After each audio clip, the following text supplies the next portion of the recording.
મિત્રો, યુટ્યુબ ચેનલમાં તમારા બધાનું સ્વાગત છે. તો આજે હું તમને મારા પપ્પાના વાડીનો એક વિડીયો બતાવીશ કે જેમાં સરસ મજાના ધાણા વાવેલા છે. અને આ ધાણા છે શિયાળાની ઋતુમાં જ્યારે એનો નજારો તમે જુઓ, પવનની અંદર જે લહેરાતા હોય એમાં આનંદ આવે છે જોવાનો અને માણવાનો.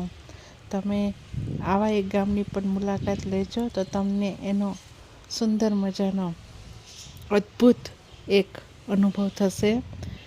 હું પણ ત્યાં ગયેલી. ધાણાના ખેતરમાં સરસ મજાના 6 વીઘા ખેતરમાં ધાણા વાવેલા હતા. જોઈને મને ખૂબ આનંદ થયો. એમ થાય કે જાણે ધરતીએ સરસ મજાની લીલી છમ ચાદર ઓઢી લીધી હોય અને આકાશને ભેટવા માટે ઉત્સુક બની હોય એવો સરસ મજાનો એમ ધરતી અને આકાશનો સંગમ થતો હોય અને લીલી ચાદર ઓઢાડેલી હોય તો એક નયનરમ્ય નજારો એક ખડો થઈ જાય છે. અને એ જોવાનો લાહવો તો ખૂબ અનેરો હોય છે. તો જે ધાણા વાવ્યા હતા એમાં ખૂબ મોટા પણ થઈ ગયા હતા, એમાં ફૂલ પણ ઉગડી ગયા હતા.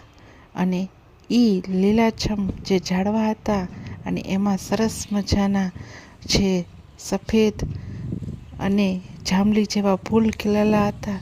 જાણે એવું લાગી રહ્યું હોય કે આ જાણે ધાણાના પોધાએ તો સરસ મજાનો રંગબેરંગી વ્હાઈટ કલરનો સાફો બાંધી અને લહેરાતા હોય, હવામાં ઝૂલતા હોય એવા સરસ મજાનો એક સાફો પહેરેલા ધનિયા તો એક વરરાજા ચડેલો હોય ઘોડા ઉપર એના જેવા લાગી રહ્યા હતા.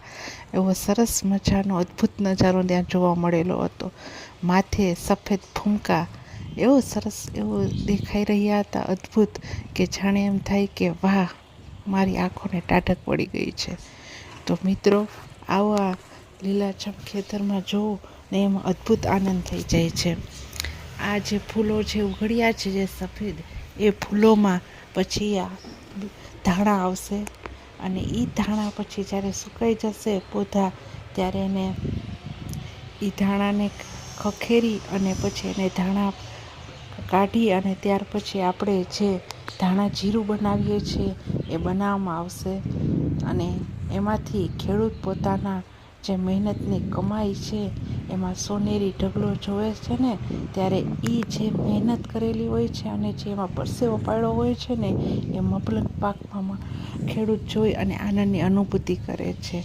તો ખેતરની અંદર જ્યારે મિત્રો આ ખેડૂતો કામ કરતા હોય છે ત્યારે એને ખૂબ તાપ ઠંડી સહન કરવી પડતી હોય છે. તો આ શિયાળાની ઋતુમાં પણ એ પાણી વાળતા હોય છે અને ઠંડી સહન કરતા હોય છે. પણ આ મબલક પાક જોવે છે ને ત્યારે એના દુઃખ તમામ ગાયબ થઈ જાય છે અને આનંદની લાગણી અનુભવે છે. તો મારી ચેનલને પણ સબસ્ક્રાઈબ